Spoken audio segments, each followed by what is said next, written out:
Sélection de quelques versets tirés du Srimad Bhagavatam, chant 9, chapitre 10, qui est intitulé Les divertissements de Sri Ramachandra. Shukadev Goswami dit: Maharaj Kalvanga engendra Dirghabhau, et celui-ci eut pour fils l'illustre Maharaj Raghu. Maharaj Raghu engendra Adja, et Adja engendra le grand Maharaj Dasharat. Les Devas ayant prié Dieu, la vérité absolue en personne, il apparut directement avec son émanation et les émanations de cette dernière. Leurs saints noms étaient Rama, Lakshmana, Bharata et Shatrugna. Ces glorieuses manifestations divines apparurent donc en tant que les 4 fils de Maharaj Dasharat. Ô roi Parikshit, les activités transcendantales de Sri Ramachandra ont été narrées par de grands saints ayant vu la vérité. Puisque tu as maintes fois entendu parler de Sri Ramachandra, l'époux de Mère Sita, je ne te raconterai ces histoires que brièvement. Écoute, je te prie. Ô roi, les divertissements de Sri Ramachandra étaient merveilleux, tels ceux d'un bébé éléphant. Dans l'assemblée où Mère Sita se tenait pour choisir son époux parmi les héros de ce monde, il rompit l'arc qui appartenait à Shiva. Cet arc était si lourd qu'il fallait 300 hommes pour le porter. Mais Sri Ramachandra le banda et le brisa en son milieu, tout comme un bébé éléphant casse une canne à sucre. C'est ainsi que le Seigneur obtint la main de Mère Sita, dotée comme lui de qualités transcendantales, en regard de sa forme, de sa beauté, de sa conduite, de son âge et de son caractère. En vérité, elle n'était autre que la déesse de la fortune, qui demeure toujours contre la poitrine du Seigneur. Alors qu'il revenait de la demeure de Sita après l'avoir gagnée face à une assemblée de rivaux, Sri Ramachandra rencontra Parashuram. Bien que Parashuram fût très fier d'avoir débarrassé la terre de l'ordre royal à 21 reprises, il fut vaincu par le Seigneur, qui se révéla être un Kshatriya appartenant à l'ordre royal.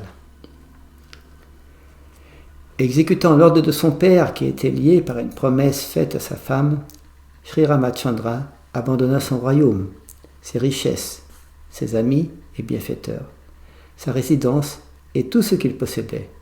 Tout comme une âme libérée renonce à la vie, et il partit pour la forêt avec Sita.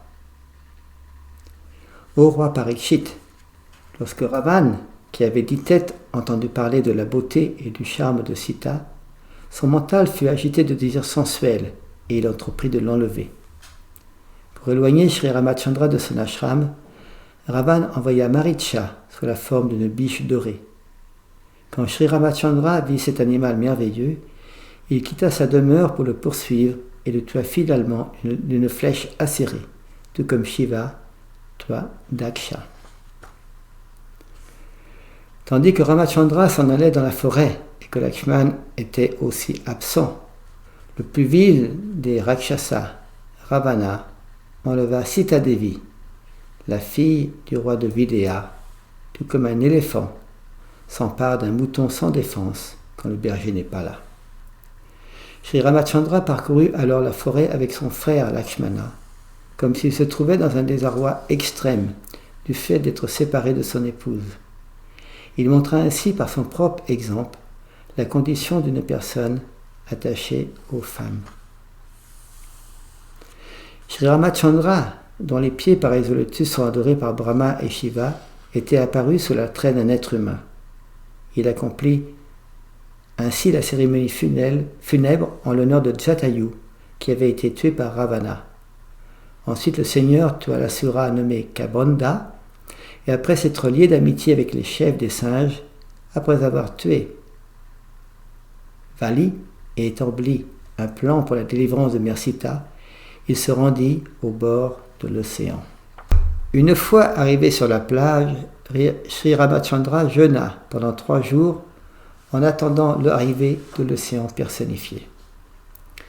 Comme celui-ci ne venait toujours pas, le Seigneur manifesta ses divertissements inspirés par un sentiment de colère et d'un simple regard sur l'océan, il terrifia tous les êtres vivants qui peuplaient ses eaux, y compris les crocodiles et les requins. Alors l'océan personnifié s'avança craintivement vers Sri Ramachandra, muni de toutes les offrandes nécessaires pour lui rendre un culte. Tombant aux pieds pareils au lotus du Seigneur, il parla en ces termes. « Ô Seigneur, tu peux disposer de moi comme tu l'entends. Tu peux traverser mes eaux et aller jusqu'à la demeure de Ravana, qui est une source de graves problèmes et d'afflictions pour les trois mondes. Ce fils de Vishrava ne vaut pas mieux que de l'urine. S'il te plaît, va le tuer et retrouve ainsi ton épouse, Sita Devi. Ô grand héros, bien que Mono ne représente pas un obstacle à ta marche vers Lanka, je te prie de construire un pont afin de répandre ta renommée transcendantale. En voyant ces merveilleux exploits accomplis par ta grâce, tous les grands héros et les rois à venir te glorifieront. » Shukadev Goswami dit, après avoir construit un pont sur l'océan, en jetant dans l'eau les pics de montagne que le grand singe avait secoués avec tous leurs arbres et leur végétation, Sri Ramachandra partit pour Lanka afin de délivrer Sita Devi des griffes de Ravana. Aidé et dirigé par Vibhishan, le frère de Ravana, le Seigneur, accompagné des singes guerriers ayant à leur tête Sugriva, Nila et Hanuman, pénétra dans le royaume de Ravana, Lanka, qui avait été auparavant incendié par Hanuman. Après avoir pénétré dans Lanka, les singes guerriers dirigés par des chefs tels Sugriva, Nila et Hanuman occupèrent toutes les maisons de plaisance, les greniers, les trésoreries, les entrées des palais, les portes de la ville, les maisons d'assemblée, les toits des palais et même les pigeonniers. Avec les carrefours et les terrasses dévastées, les bannières ruinées et les cruches dorées sur les dômes des palais toutes brisées, la ville entière de Lanka ressemblait à une rivière où s'ébat un troupeau d'éléphants. Lorsque Ravana, le maître des Rakshasas, vit les dommages causés par les singes guerriers, il fit appeler Nikumba, Kumba, Dumbraksha, Durmukha, Surantaka, Narantaka et d'autres Rakshasas, ainsi que son fils Indrajit. Ensuite, il envoya chercher Prahasta, Atikaya, Vikampana et enfin Kumbhakarna. Puis il insista tous ses partisans à combattre l'ennemi. Sri Ramachandra, entouré de Lakshmana et de singes guerriers comme Sugriva, Hanuman, Gandamada, Nila, Angada, Jambavan et Panasa, attaqua les soldats des Rakshasas qui étaient équipés de pieds en cap de diverses armes invincibles, épées, lances, arcs, prasas, risti, flèches, shaktis, khadga et tomara. Angada et les autres chefs des soldats de Ramachandra affrontèrent les éléphants, l'infanterie, les chevaux et les chars de l'ennemi en leur lançant de gros arbres, des pics de montagne, des massues et des flèches. C'est ainsi que les troupes de Sri Ramachandra tuèrent les soldats de Ravana.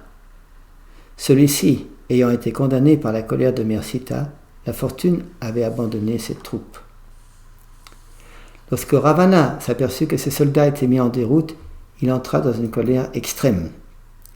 Il monta dans son aéronef décoré de fleurs et se dirigea vers Sri Ramachandra, qui se tenait sur le char resplendissant apporté par Matali, le conducteur du char d'Indra. Alors Ravana frappa Sri Ramachandra de ses flèches acérées. Sri Ramachandra dit à Ravana, « Tu es le plus abominable des cannibales. En fait, tu ne vaux guère mieux que leur excrément. Tu ressembles à un chien, car, tout comme un chien vole de la nourriture à la cuisine en l'absence du maître, tu as ravi mon épouse, Sita Devi, en mon absence. Je vais donc te punir, tout comme Yamaraj châtie les coupables. Infâme pécheur éhonté. Aujourd'hui, moi qui ne faillis jamais, je vais te punir. » Après avoir ainsi invectivé Ravana, Sri Ramachandra ajusta une flèche sur son arc, visa et décocha la flèche qui transperça le cœur de Ravana comme un éclair. Voyant cela, les partisans de Ravana firent entendre une clameur et s'écrièrent « Hélas, hélas, qu'est-il arrivé? Qu'est-il arrivé ?» Tandis que Ravana, vomissant du sang par ses 10 bouches, tombait de son aéronef tout comme un homme pieux, choix des planètes édéniques lorsque les fruits de ses actes vertueux sont épuisés. Toutes les femmes dont les époux étaient tombés dans la bataille sortirent de Lanka avec Mandodari, la femme de Ravana. Pleurant sans cesse, elles s'approchèrent des corps morts de Ravana et des autres Rakshasas.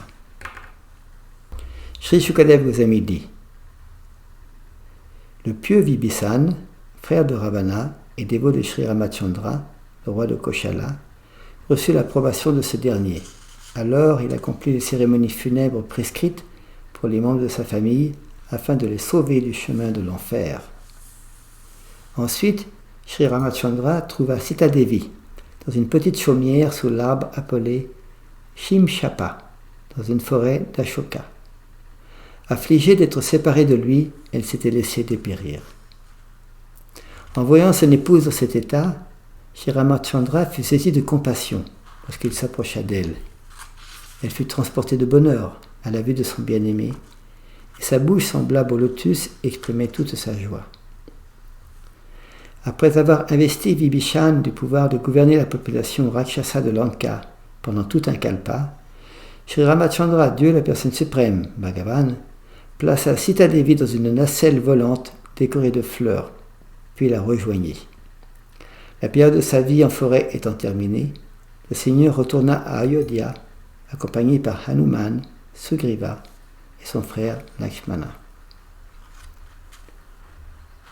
Lorsque Sri Ramachandra regagna sa capitale Ayodhya, il fut accueilli en chemin par les membres de l'ordre princier au milieu d'une pluie de magnifiques fleurs parfumées, tandis que de grandes personnalités comme Brahma et d'autres dévas glorifiaient les actes du Seigneur en grande allégresse. Sri Ramachandra devint roi au cours du Treta Yuga, et parce qu'il connaissait l'art de bien gouverner, cet âge fut comparable au Satya Yuga. Tout le monde vivait dans la religion et le bonheur le plus complet.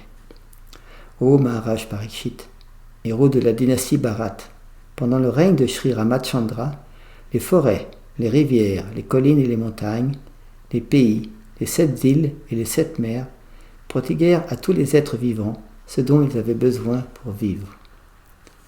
Pendant le règne de Sri Ramachandra, Dieu, la personne suprême, toutes les souffrances mentales et physiques, la maladie, la vieillesse, le deuil, les lamentations, le désespoir, la crainte et la fatigue étaient totalement absentes. Même la mort disparut pour ceux qui ne la désiraient pas. Sri Ramachandra fit le vœu de ne prendre qu'une seule épouse et de n'avoir de relation avec aucune autre femme. Ce fut un roi saint qui n'avait en lui que des qualités, sans la moindre trace de sentiments impurs, comme la colère. Il enseigna la bonne conduite à tous, particulièrement aux Grihasthas, dans le cadre du Varnashram Dharma. Il éduqua ainsi la masse des gens par son propre exemple. Mère Sita était très soumise, fidèle, timide et chaste.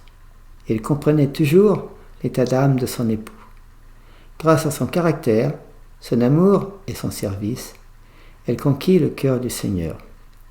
Dans ce dernier verset du chapitre 10, je vais lire la teneur et portée de Srila Prabhupada. Il explique: tout comme Sri Ramachandra représente l'époux idéal, Eka Patni Vrata, Mère Sita fut la femme parfaite. Une telle combinaison rend la vie de famille très heureuse. Yadyada charati shrestas tad evetaro janaha. Quel que soit l'exemple que donne un grand homme, la masse des gens le suit. Si les rois, les dirigeants et les brahmanas ou précepteurs faisaient eux-mêmes valoir les exemples que nous donne la littérature védique, le monde entier serait un paradis. En fait, toute condition infernale disparaîtrait du monde matériel. Hare Krishna.